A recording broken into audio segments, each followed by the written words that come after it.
horas.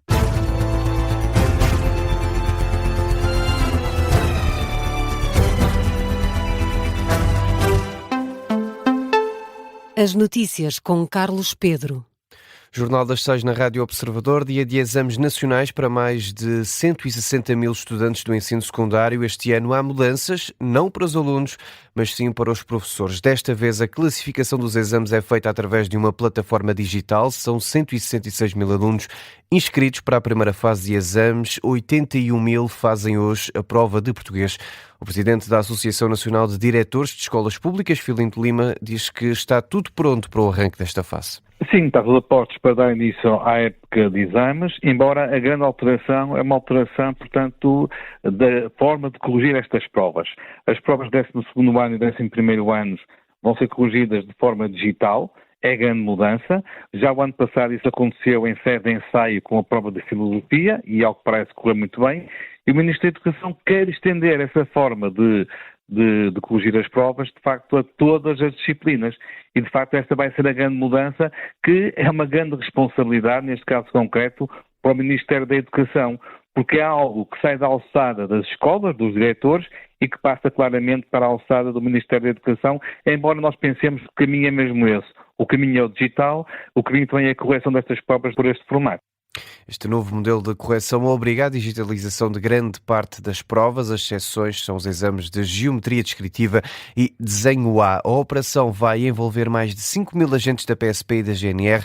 Vão garantir o transporte e a segurança de todo o processo. Filinto Lima aponta para uma operação complexa, mas aplaude a iniciativa. Destaca o que diz ser coragem política por parte do Ministro da Educação, Fernando Alexandre. De facto, é um processo muito complexo. Ao contrário do processo do ano passado, que abarcou cerca de 20 mil provas de filosofia, este ano serão digitalizados de 300 mil provas, ou seja, milhões de folhas. É uma mudança enorme, é uma mudança de paradigma também e que traz os seus riscos.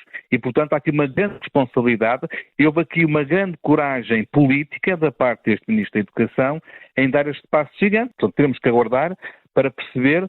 No final destes 10 dias de prova, vão ser cerca de 2 semanas de provas, de facto, se o caminho a seguir futuro será este. O presidente da Associação Nacional de Diretores de Agrupamentos de Escolas Públicas, Filinto Lima, que ainda assim não deixa de apontar falhas na comunicação ao Ministério da Educação. A caminhar a passos largos para a estreia de Portugal neste Mundial, os líderes partidários e de grupos parlamentares convidados para a estreia da seleção portuguesa não estão sujeitos à autorização do Presidente da Assembleia da República nem ao limite de ofertas até 150 euros. Em causa estão os convites feitos pela Federação Portuguesa de Futebol.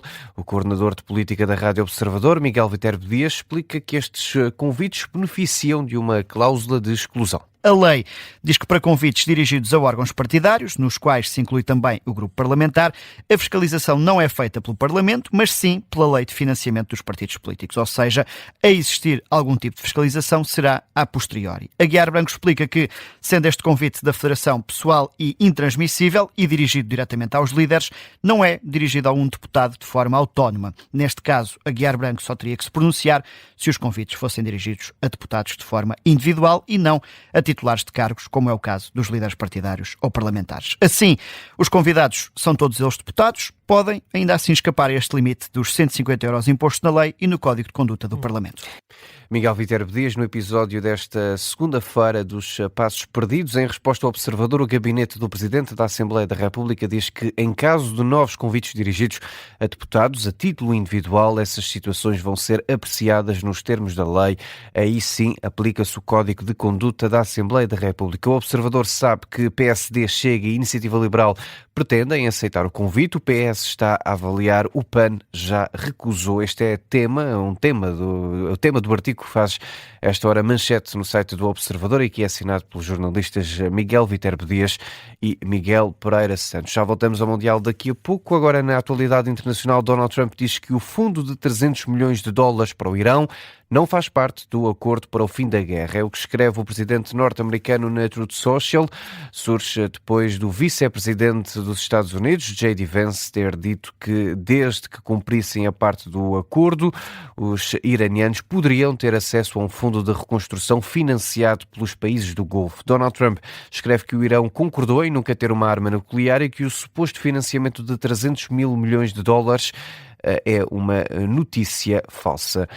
O Hamas está satisfeito com o memorando de entendimento entre Estados Unidos e Irão. É a garantia deixada pelo movimento extremista. Em comunicado, diz o Hamas esperar que o entendimento ajude a pôr fim aos ataques israelitas contra a faixa de Gaza.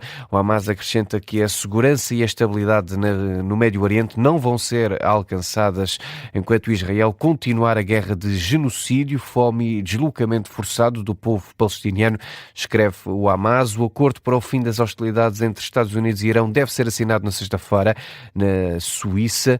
De acordo com a versão iraniana, os Estados Unidos vão libertar 12 mil milhões de dólares bloqueados em bancos estrangeiros. Vão também permitir ao país vender o petróleo sem limitações. Já do lado de Washington, um alto funcionário do governo norte-americano revela que o texto do acordo do memorando de entendimento deve ser conhecido nos próximos dias. Para já, do que se sabe, e para o antigo professor catedrático de História na Academia Militar, António José Telo, este é um entendimento frágil. No gabinete de guerra, António José Telo fala num documento que pode ser visto como uma vitória para ambos os lados, apesar das fragilidades que apresenta. É um memorando que tem muitas fragilidades, mas o facto de ele entrar em vigor em si representa uma importante vitória para os Estados Unidos e uma importante vitória para os moderados do Irão, porque de facto o Irão está extremamente dividido. Há muitas facções lá dentro, há muitas capelas, mas de facto há uma divisão no essencial entre moderados e fundamentalistas. A análise de António José Telo, no gabinete de guerra da Rádio Observador, a olhar aqui para este acordo entre Estados Unidos e Irão. Fechamos este jornal a falar de Mundial, para dar conta dos dois jogos que terminaram já durante esta madrugada. Primeiro, a Arábia Saudita e o Uruguai empataram a um golo. Os sauditas marcaram primeiro por Abdulelah Al-Amri. Maxi Araújo, do Sporting, empatou para o Uruguai já nos últimos 10 minutos da partida. Mais tarde, o Irão estreou-se em prova, também com um empate a 2 golos perante a Nova Zelândia. Destaque aqui para o golo de Mohebi, ex-Santa Clara, marcou um dos golos do Irão. Tudo empatado, tudo com um ponto para já neste grupo G do Mundial, ao cabo de uma jornada. Nesta noite de terça-feira, há mais 2 jogos. França-Senegal às 8 da noite e Iraque-Noruega às 11 horas. 2 jogos do grupo B. Portugal tem estreia marcada para amanhã às 6 da tarde contra a República Democrática do Congo. Roberto Martínez e um jogador da equipa das esquinas fazem esta madrugada, quando faltarem 15 minutos para a 1 da manhã, a antevisão do encontro. Já a seguir voltamos a falar de futebol e em particular do brilhante empate de ontem de Cabo Verde diante da Espanha, em mais uma edição do Vamos à Bola, hoje novamente com o Miguel Pina Andrade.